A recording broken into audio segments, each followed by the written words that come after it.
Welcome to Half Haunted Chronicles, where the ground swallows secrets and the water remembers names. I'm Candy, and today we'll descend into the darkness where one little girl defied death and where ancient waters may whisper your fate before it even arrives. October 14th, 1987, in Midland, Texas, a 18-month-old Jessica McClure was playing in her aunt's backyard when she disappeared into a well.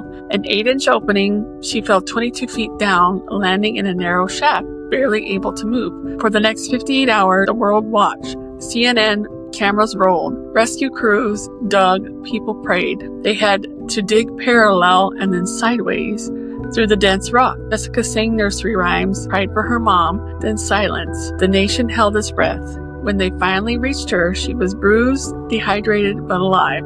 Carried out by a medic whose arms were trembling, the crowd erupted into cheers, tears, and flashbulbs. Baby Jessica became a symbol of hope, but some say the story didn't end in the headlines.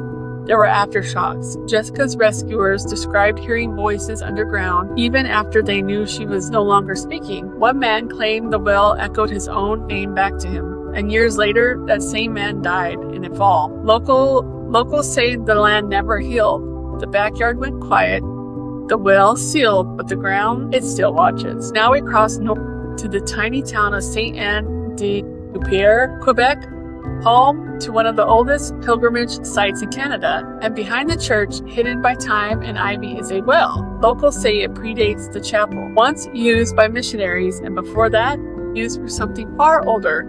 The well of St. Anne is said to hold power. Some claim the water can heal, restoring eyesight, soothing pain. Others, it cursed those who drink with a selfish heart. There are stories of a woman who wished for love. 3 days later, her rival was dead.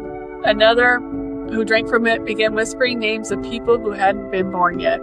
But the strangest legend that the well whispers back. Pilgrims have said that they've heard their own names and the voices of their lost loved ones. Others hear something darker, scratching, growling, promises whispered from just below the bottom line. Priests once tried to bless the well. Well, the next morning, the rope had snapped and the stone rim cracked and the well had run dry. It filled again the next day, but they don't bless it anymore. I just threw pennies into my well. I never knew about something like that. Who knows? Before we resurface, here are 3 waterlogged facts to keep you up at night.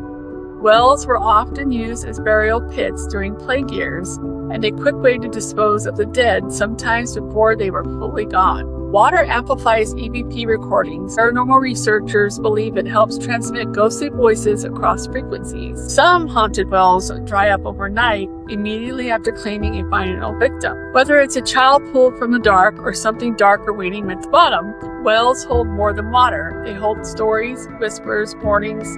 Drop a coin if you dare. Catch me on the next episode, Blood-Stained Soil. Like, share, follow if you live for spooky stories, haunted history, and paranormal chills. Got your own creepy tale? Email me at halfhauntedpodcast@gmail.com. Until next time, stay curious, always stay haunted.